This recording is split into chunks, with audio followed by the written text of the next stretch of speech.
Hello everyone, welcome to our YouTube channel. Today we will discuss about solid waste management.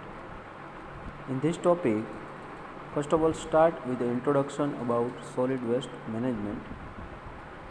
Uncontrolled pollution will destroy the ecosystem and hence the process is irrecoverable.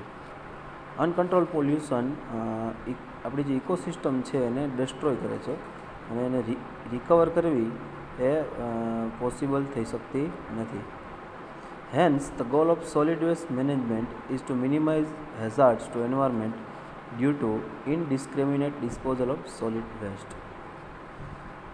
એન્વાયરમેન્ટને જે નુકસાન થાય છે એ નુકસાન થવાનું main reason તો કે solid વેસ્ટનું જે disposal છે એ કોઈ પ્લાનિંગથી થતું નથી. તો એ ડિસ્પોઝલ પ્લાનિંગથી થાય અને એન્વાયરમેન્ટને નુકસાન ના થાય એટલા માટે સોલિડ વેસ્ટ મેનેજમેન્ટ છે એ એના માટે પ્લાનિંગ કરે છે કે સોલિડ વેસ્ટ છે એનું કલેક્શન કેવી રીતે કરવું, એને ટ્રાન્સપોર્ટેશન એનું કેવી રીતે કરવું, એની ઉપર શું શું પ્રોસેસ કરવી જોઈએ કે જેથી કરીને જે એન્વાયરમેન્ટ છે પોલ્યુટ ના થાય. Based on the knowledge of solid waste generation, characteristics and treatments method, certain material can be recovered or reused and electric energy can be generated. Solid waste જે હોય છે એની અમુક કેરેક્ટરિસ્ટિક, એની ટ્રીટમેન્ટ મેથડ, અમુક એવા પણ material હોય છે કે જેને તમે રિકવર કરી શકો અથવા તેને રીયુઝ પાછા તમે એને યુઝ કરી શકો અથવા તેમાંથી ઇલેક્ટ્રિક એનર્જી પણ તમે જનરેટ કરાવી શકો છો. In ensuring better sanitary environments for the people and promoting their general health, the proper collection of refuse means solid waste, its haulage, treatment and disposal with minimum possible risk to public health are fundamental to solid waste management. Solid waste મેનેજમેન્ટનો fundamental શું હોય છે તો કે જે કંઈ પણ solid waste generate થાય છે એ પબ્લિક હેલ્થને કોઈ પ્રોબ્લેમ ના ક્રિએટ કરે એટલા માટે પ્રોપર પ્લાનિંગ કરી અને એનું ડિસ્પોઝલ કેવી રીતે કરવું એ સોલિડ વેસ્ટ મેનેજમેન્ટનું મેઇન ફંક્શન હોય છે. સોલિડ વેસ્ટ મેનેજમેન્ટના ઓબ્જેક્ટિવ જોઈ લઈએ. Objective of the solid waste management to remove discarded materials from inhabited places in a timely manner, એટલે કે રહેઠાણનો વિભાગ હોય જે જગ્યાએ રહેવાલાયક જગ્યા હોય ત્યાંથી જે બહાર કાઢેલો જે કચરો છે, ઘરની બહાર કાઢેલો જે કચરો છે અથવા તો કોઈ ઇન્ડસ્ટ્રીયલ એરિયા હોય અથવા તો કોઈ ડોમેસ્ટિક એરિયા હોય ત્યાંથી જે કાંઈ પણ કચરો નીકળે છે એને ટાઈમ ટુ ટાઈમ ત્યાંથી બહાર કાઢવો. To prevent the spread of disease, માંદગી ફેલાતી હોય અટકાવવી. To minimize the likelihood of fire થવાના ઘણા બધા કારણો હોય છે. ખાસ કરીને આવી રીતે જે ખરાબ કચરો હોય છે એ કચરાને કોઈ પણ જગ્યાએ આપણે ફેંકીએ લાઈક પેપર્સ, પ્લાસ્ટિક્સ, આ બધું જે છે એનાથી ફાયર થવાની પણ ઘણી બધી સંભાવનાઓ રહે છે. તો એનો પણ ફાયર થવાની જે સંભાવનાઓ છે એને ઘટાડવી. To dispose the refuse in such a manner so as to minimise hazards to environment, એટલે કે જે રિફ્યુઝ છે એને પ્રોપર મેનરમાં જો ડિસ્પોઝ કરવામાં આવે તો એન્વાયરમેન્ટને જે નુકસાન થાય છે એ નુકસાનને આપણે ઘણું બધું ઓછું કરી શકીએ. હવે સોલિડ વેસ્ટ મેનેજમેન્ટની એક્ટિવિટીઝ કઈ કઈ હોય તો કે the solid waste management encompasses the planning, design, financing, construction and operation of facilities for the collecting, transportation, processing, recycling and final disposal as follow. ઘણી બધી અહીં એક્ટિવિટીઝ આપેલી છે. એક્ટિવિટીઝ શું કામ તો કે જે જગ્યાએથી આપણે સોલિડ વેસ્ટ છે એનું કલેક્શન કરીએ ત્યાંથી એનું ટ્રાન્સપોર્ટેશન કરવું, એની ઉપર પ્રોસેસ કરવી, પછી રિકવરેબલ જે કંઈ પણ મટીરિયલ હોય એને પાછા રિકવરેબલ કરવા અને એના પછી અંતે જે ફાઇનલ જે કોઈ પણ સોલિડ વેસ્ટ બચે છે એનું ડિસ્પોઝલ કેવી રીતે કરવું. તો નીચે જોઈએ આપણે એક્ટિવિટીઝમાં તો કે પહેલાં પ્લાનિંગ કરવું પડે કે ભાઈ જે કોઈ પણ ટાઉન છે તો ટાઉનમાંથી કેવી રીતે સોલિડ વેસ્ટને બહાર કાઢવો, પછી એની ઉપરથી ડિઝાઇન બનાવવામાં આવે, પછી એના કલેક્શન માટે જે કંઈ પણ એરેન્જમેન્ટ કરવાની હોય વ્હીકલ કે પછી કોઈ એવું સ્થળ કે જ્યાં તમે સોલિડ વેસ્ટ છે એને તમે ડીકમ્પોઝ કરો છો, ડિસ્પોઝલ કરો છો, તો એના માટે ફાઇનાન્સિંગ પણ મહત્ત્વનો ભાગ છે. કન્સ્ટ્રક્શન, ઓપરેશન, આ બધી વસ્તુ છે એ એક્ટિવિટીઝની અંદર આવે છે. ત્યાર પછી જોઈએ ઇન્ફ્રાસ્ટ્રક્ચર. તેમાં કલેક્શન કેવી રીતે કરવું, ટ્રાન્સપોર્ટેશન કેવી રીતે કરવું, હવે એમાં જે સોલિડ વેસ્ટ છે એની પ્રોસેસ કેવી રીતે કરવી, પછી એનું રિસાયકલિંગ કેવી રીતે કરવું અને ફાઇનલ ડિસ્પોઝલ કેવી રીતે કરવું, આ બધું આવશે ઇન્ફ્રાસ્ટ્રક્ચરની અંદર. The three basic fundamentals functional elements of solid waste management SWM are collection, disposal, recycling or reutilization. Main 3 function છે.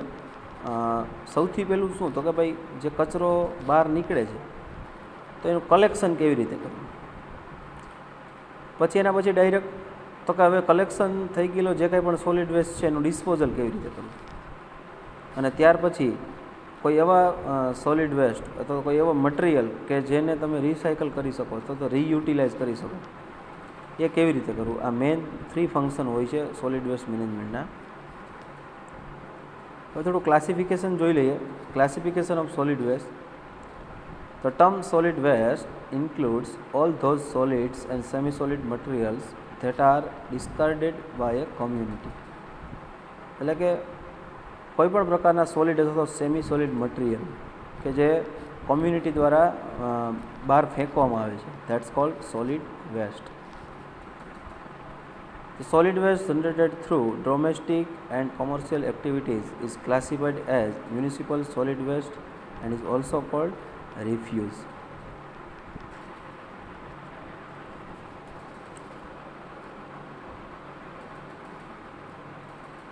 કે ડોમેસ્ટિક અથવા તો કોમર્શિયલ એક્ટિવિટીઝથી જે કંઈ પણ સોલિડ વેસ્ટ બહાર નીકળતો હોય છે એને કહેવામાં આવે છે મ્યુનિસિપલ સોલિડ વેસ્ટ અથવા તો તમે એને રિફ્યુઝ કહી શકો. Solid waste means refuse from house, street and trade refuse. આ અલગ અલગ જગ્યાએથી હાઉસમાંથી બહાર નીકળતો તેને હાઉસ સોલિડ વેસ્ટ, સ્ટ્રીટમાંથી બહાર નીકળતો એવી રીતે કોઈ trade refuse. Depending upon their origin, the wastes are broadly classified into following categories: industrial, agricultural, biomedical, animal, community, waste from vegetable and fruit processing industries, waste from construction material and e-waste means electronic waste. આ બધા અલગ અલગ પ્રકારના solid waste બધી જગ્યાએથી નીકળતા હોય છે.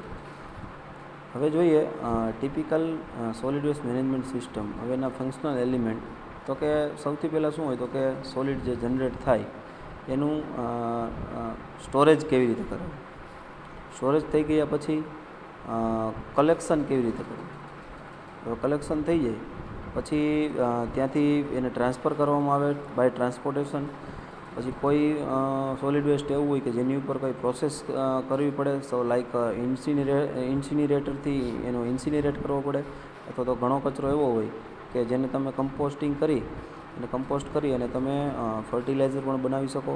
પછી ઘણા એવા હોય કે જેને તમે રિકવર કરી શકતા હોય, મીન્સ રિસાયકલિંગ કરી શકતા હોય, તો એની ઉપર અલગ પ્રોસેસ કરવામાં આવે અને ત્યાર પછી બચેલો જે કચરો છે એને ફાઇનલ ડિસ્પોઝલ કરવામાં આવે છે.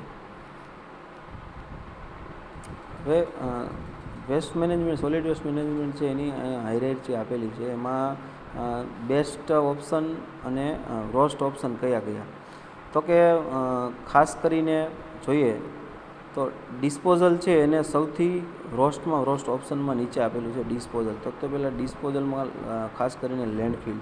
ઘણી વખત લેન્ડફિલ આપણે કરીએ તો લેન્ડ છે એમાં પણ લેન્ડ પોલ્યુશન થવાની ઘણી બધી સંભાવનાઓ રહી.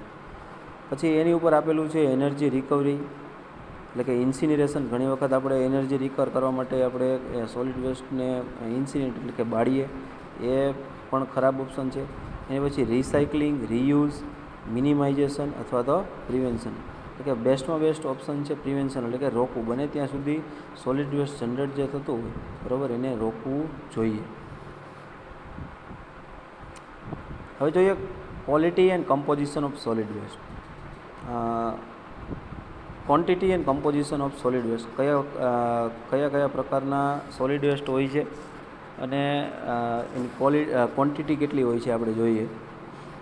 The quantity and quality of solid waste varies from place to place and also varies from season to season.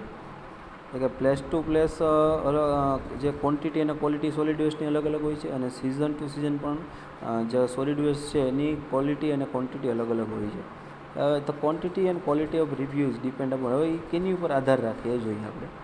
તો કે first one is the season કેવું છે એની ઉપર ખાસ આધાર રાખે કે ભાઈ સપોઝ કે વિન્ટર હોય તો વિન્ટર દરમિયાન એસ જનરેટ થવાની સંભાવના વધારે રહી. પછી સમર હોય તો સમરમાં પ્લાસ્ટિક જનરેટ થવાની સંભાવના વધારે રહી. પછી ક્લાઇમેટિક કન્ડિશન, જિયોગ્રાફિક લોકેશન ઉપર ખાસ ડિપેન્ડ થાય કે જે સોલિડ વેસ્ટ છે એની ક્વોન્ટિટી અને ક્વોલિટી કેવી હશે. પછી પીપલની હેબિટ કેવી છે એની ઉપર આધાર રાખશે. પછી લિવિંગ સ્ટાન્ડર્ડ કેવું છે એની ઉપર પણ આધાર રાખશે. પછી લોકાલિટી કેવી છે, વેધર રેસિડેન્શિયલ છે, કોમર્શિયલ છે કે ઇન્ડસ્ટ્રીયલ છે, આ બધી જગ્યાએથી અલગ અલગ સોલિડ વેસ્ટ છે એ જનરેટ થાય છે. તો બધી જગ્યાએથી ક્વોલિટી અને ક્વોન્ટિટી અલગ અલગ જોવા મળે છે. જોઈએ હવે, as is increase in winter and in northern latitudes while these are less in summer and in hot tropical countries. હવે એસ છે એ વિન્ટરમાં ઓબ્વિયસલી વધારે જનરેટ થશે in compare to summer. In India average summer refuse is about 25% higher than the yearly average. તો ઇન્ડિયામાં સમરમાં છે 25% જેટલો વધારે જે સોલિડ વેસ્ટ છે, રિફ્યુઝ છે એ જોવા મળશે આખા વર્ષની એવરેજમાં. The average per capita per day solid waste generation in India ranges from about 0.1 kilogram in small towns to about 0.5 kilogram in large city.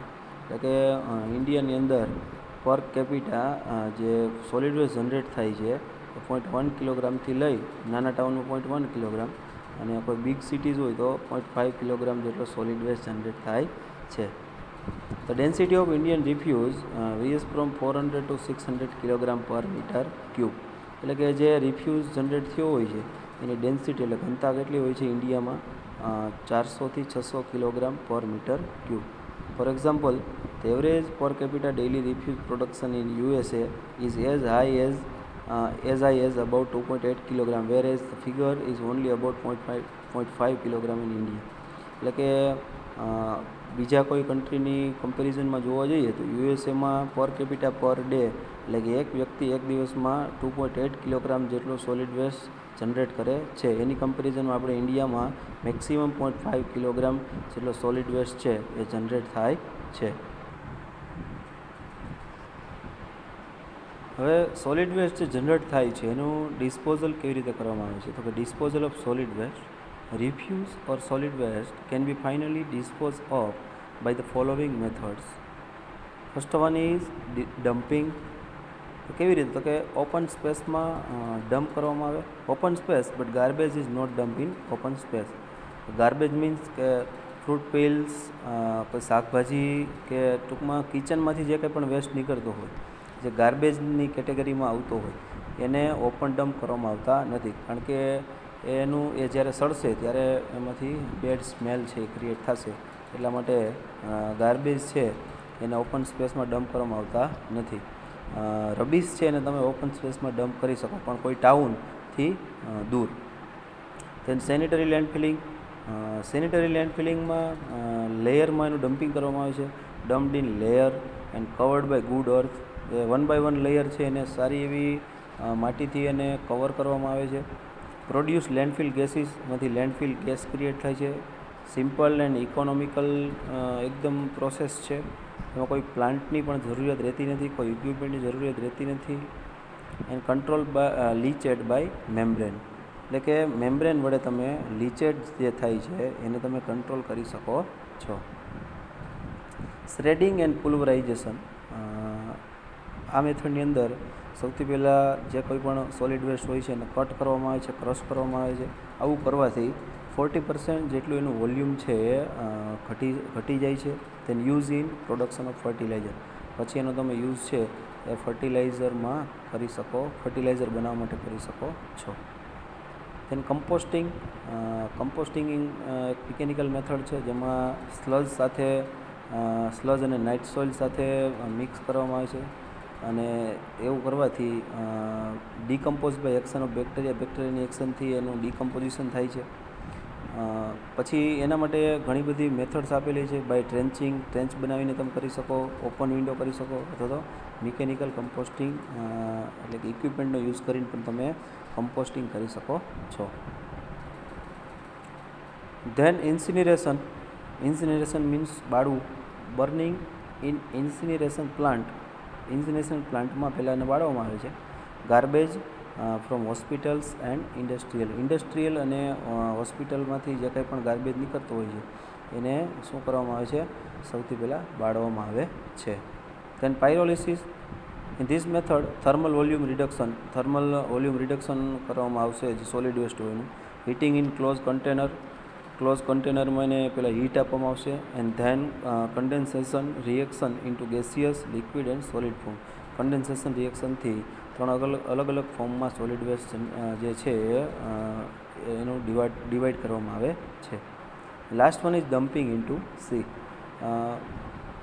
ઘણી વખત સોલિડ વેસ્ટ છે એને સીમાં ડમ્પ કરવામાં આવે છે, પણ આવું કરવાથી ઘણું બધું જે દરિયાઈ જીવો હોય છે એને ઘણું બધું નુકસાન થાય છે, કારણ કે વોટરમાં રહેલો જે ડિઝોલ્વ ઓક્સિજન છે એનું પ્રમાણ ઘણી વખત ઘટી જાય છે, અને જે દરિયાઈ પ્રાણીઓ હોય એના રેસ્પિરેશન પ્રોસેસમાં જે ડિઝોલ્વ ઓક્સિજનનો યુઝ કરતા હોય તો એને ડિઝોલ્વ ઓક્સિજન ના મળવાથી ઘણા બધા દરિયાઈ પ્રાણીઓનું મૃત્યુ પણ થઈ શકે છે. તો બને ત્યાં સુધી કોઈ પણ કચરો હોય એને કોઈ વોટરમાં ડમ્પ કરવો જોઈએ નહીં. Last point, impact of improper solid waste management. હવે સોલિડ વેસ્ટ મેનેજમેન્ટનું ઇમ્પ્રોપર મેનેજમેન્ટ કરવામાં આવે તો શું થાય કે improper solid waste management causes air, water and soil pollution. Improper solid waste મેનેજમેન્ટથી આ 3 એર પોલ્યુશન થઈ શકે, વોટર પોલ્યુશન થઈ શકે એન્ડ સોઇલ પોલ્યુશન થઈ શકે. Municipal solid waste closes drain and create floods during rainy season.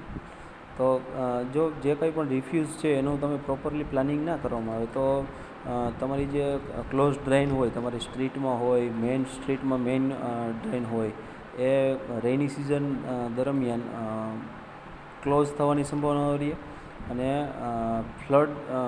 Flood જ્યારે આવે, ધારો કે વરસાદ ખૂબ ચાલુ હોય અને મોન્સૂનનું સિઝન હોય ત્યારે તમારી જે કહીએ કે ગટર્સ છે એ ક્લોઝ થવાની સંભાવનાઓ રહે.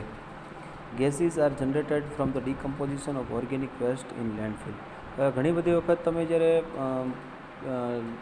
લેન્ડફિલ કરો કોઈપણ સોલિડ વેસ્ટને તો એ ઓર્ગેનિક એનું ડીકમ્પોઝિશન જ્યારે થાય ઓર્ગેનિક વેસ્ટનું બાય બેક્ટેરિયા, ત્યારે ઘણા બધા પ્રકારના ગેસ પણ જનરેટ થાય છે, તો ત્યારે એ લેન્ડ પોલ્યુશન થવાની સંભાવનાઓ રહે. Wastes can spread disease such as cholera and dengue fever. ઘણા બધા પ્રકારના ડિસીઝ પણ ફેલાવાની સંભાવનાઓ રહે જો ઇમ્પ્રોપર સોલિડ વેસ્ટ મેનેજમેન્ટ થાય છે. Nose and throat infection. નાક અને ગળામાં ઇન્ફેક્શન થઈ શકે, બ્રિથિંગ પ્રોબ્લેમ થઈ શકે, કોઈ ઇન્ફેક્શન લાગી શકે, હાઈ પોલ્યુશન લોડ વધી શકે, બેક્ટેરિયલ ઇન્ફેક્શન લાગી શકે, અને ઓબ્સ્ટ્રક્શન ઇન એરવેઝ. આ બધી જગ્યાએ આપણે ઘણું બધું નુકસાન થઈ શકે છે. તો મિત્રો આપણો ટૉપિક હતો સોલિડ વેસ્ટ મેનેજમેન્ટ. આગળ આપણે ઘણું બધું સોલિડ વેસ્ટ મેનેજમેન્ટ જોયું. નેક્સ્ટ લેક્ચરમાં આપણે એને કેવી રીતે ઘટાડી શકાય, જે જગ્યાએથી સોલિડ વેસ્ટ જનરેટ થાય છે, જેનું ઉદ્ભવ બિંદુ છે ત્યાંથી કેવી રીતે ઓછો કરી શકાય એ આપણે નેક્સ્ટ લેક્ચરમાં જોઈશું. Okay, thank you.